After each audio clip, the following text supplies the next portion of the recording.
Quiapo, which is really big, diba? Like, Batang Quiapo, and then to be doing another show at the same time. Parang I'm so excited to showcase, or show, what I've learned, or what I've developed, the knowledge I've procured through the years. So parang, no, not at all, hindi ako nagsasawa. Parang I feel like I just got started. Thank you, Jay. Thank you so much. Thank you, Hannah. Just a little bit.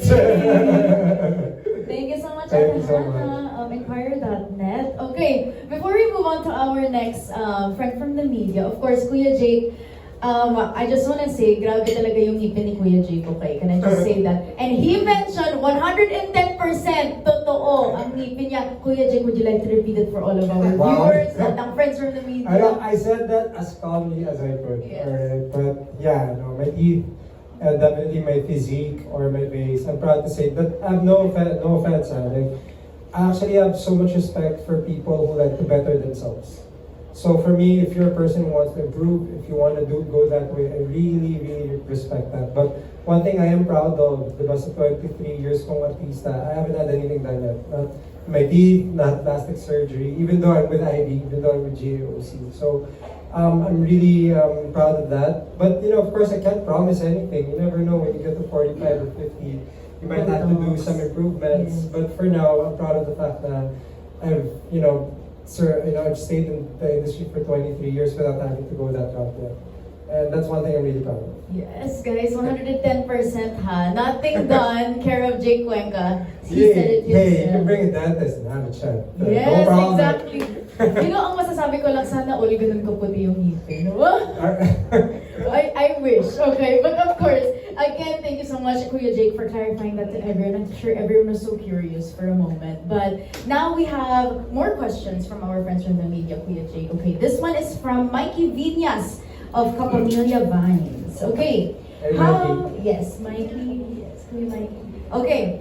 How is it like working again with Coco after Ikaw Lamang in 2014? 11 years. Wow. I think like, kasi parang it goes like way past ikaw lamang. This is a time dalawa talaga kami nagsimula. And then we also did Panday together. We did a lot of, big projects together. And sabi ko nga parang, I'm so grateful to Coco. Kasi parang I feel like every time we worked, parang I feel like nag-level up ako in a way. Kasi he also challenges me.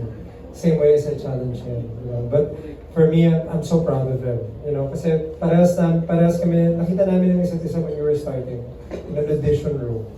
Diba? And even when he messages me na pinupuri niya yung acting ko, I tell him simply, sabi ko, I'm just acting here. Ikaw, you really have to do the writing, the directing, and all that. So for me, I'm so proud of him as a friend. And I respect him so much as a director and as a creative individual in the industry. And to work with him, kahit ilang beses pa kami magkatrabaho, he will always bring out the best in me. Kasi he deserves that. He deserves my best. And he deserves my dedication and commitment.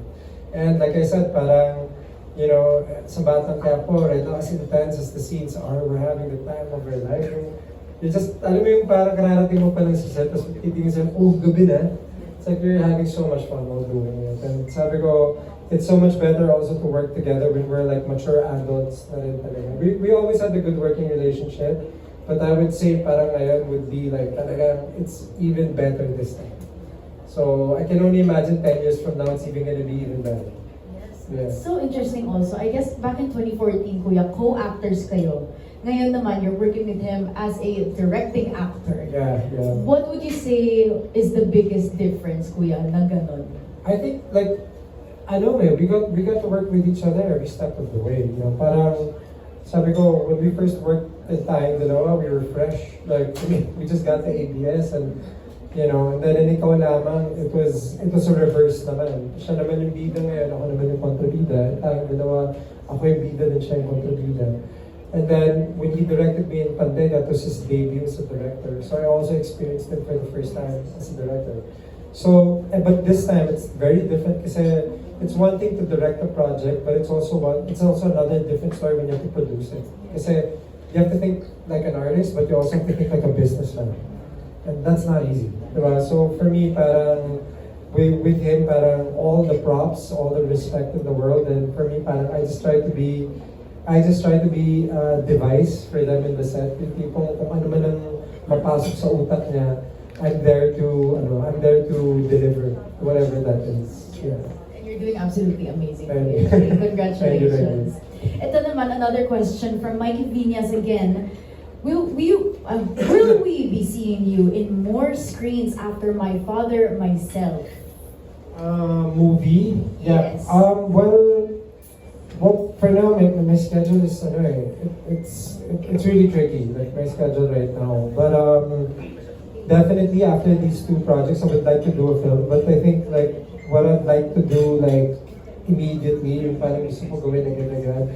Like after these two projects, I have to do theater again. Parang after you do like, big projects like this, parang you want to do something like theater to ground you. And to kind of parang, it helps me na mag-reset. Yung tipong ang dami mong ginawa. Like let's say Batang Capots, months and months and months of taping and juggling also like another show.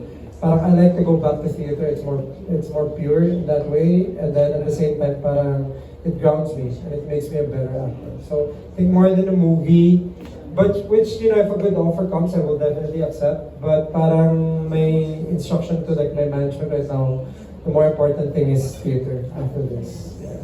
So interesting, no? Grabe. I think first time ko marinig yung parang an actor who goes after teleserye theater. I think that's my first time I've ever heard that, and that's very interesting. Oh, thanks. Yes, but of course, thank you again, Kuya Jake, and thank you as well to Mikey Viñas. Of course, yes, one of our friends from the media. We also have here a shout out. We would like to give our shout out to our viewers from Middle East and Korea. Hey guys. 안녕하세요. Wow, thank you guys for watching us. And again, don't forget to use our official hashtag #StarMagicSpotlight. Comment down below if you guys have any questions for Kuya Jake. We would love to read it later on. But we have another question from our friends from the media. Daniel Villapando of Star Express. Okay, so Kuya Jake, his question is, you portrayed a wide range of characters in your previous film and television projects. Is there a specific role that you haven't played yet that you would love to take on in the future? I think that May, December, the one that Janice mentioned, I haven't done a project like that I would love to. Kasi parang I do like, parang I feel like I'm in a perfect age at the moment to have a project with like, let's say Monchar or even like Maricel Soriano or like Sharon Cuneta. That's something I would really, really like to do. Talaga, like, kasi of course, like when I see Ma'am Charo, Maricel, and Miss Sharon, I was fans of theirs.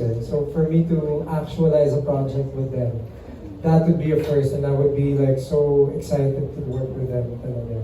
Like I said, parang in Batang Cap, I'm almost begging them to give me a scene with Ma'am Charo. Kasi, parang we did a movie back then called Eerie with Macbeth, but we never did a scene together. So that's still like, that's still a bit of a frustration for me. I really, really want to work with her. Yeah. It's gonna be your full circle moment na in the 2020 Yeah, I hope. Or like I said, Miss Maricel and Miss Sharon, that would same boat for me. Parang that would be a dream project for me. Kuya Jake, have you ever portrayed anything like mga split personalities, more on the mental side of things? Split personalities, bipolar disorders. Are you open to doing those? I think what lies beneath is gonna tackle some of those things, and then, but also like Katlea Killer was one, So, in Katlea Killer, kasi parang they gave me a lot of like interesting scenes, and I really enjoyed each and every single one. And parang to play that type of role, like a psycho killer, it's like every actor's dream if you're a guy. Diba? That's why you wanna like act is for roles like that. So for me, with What Lies Beneath, just a little bit of a spoiler. That's more or less parang it's gonna be a prolonged experience of that. It's like a teleserye version of that. So mas maraming eksena, mas maraming scenes para ihimay yung mga mental disorders and all these things that come along being a sociopath. So hopefully na panoorin niyo yan. It's coming out this year. Yes. Guys, once again, What Lies Beneath, out very, very soon, starring Jake Cuenca. And of course, thank you again to Daniel Villapando of Star Express for your question. And I believe kung meron pang mga questions from our friends from the media, feel free to do so. But if not, that closes our floor from our friends from the media. Thank you guys so much for your questions. And also thank you again to Kuya Jake for joining us here at our Star Magic Spotlight press conference. So of course, Kuya Jake, before we end, do you have a message to all of your supporters watching us right now? Yes, kunin ko lang yung pagkakataon. Magpasalamat po sa lahat ng mga kapamilya natin here and abroad. Please, supportan niyo po ang Batang Quiapo. Weeknights po yan. And What Lies Beneath coming out 2025. Abangan niyo po yan. And again, sa lahat ng mga kapamilya natin here in the Philippines and abroad, maraming salamat sa pagsusuporta niyo sa ABS-CBN. Once again, guys, madami ng projects si Kuya Jake this 2025 and we are so excited to watch them all. Kaya congratulations again, Thank you Kuya so Jake. We much. can't wait for more. Once again, everyone, Coffee Project, let's give it up for Jake Cuenca! Yes! Thank you so much also to our friends in the video for coming here again, Coffee Project, and also Team Bahay. Thank you for watching us online. But then don't forget that we will be back in just a few minutes with another favorite Kapamilya artist of yours, yes. But again, my name is Ayana Perlas, Jake Cuenca, our first time here on Star Magic Spotlight Press Con. We'll see you guys again later. Bye, guys. Yeah, thank you.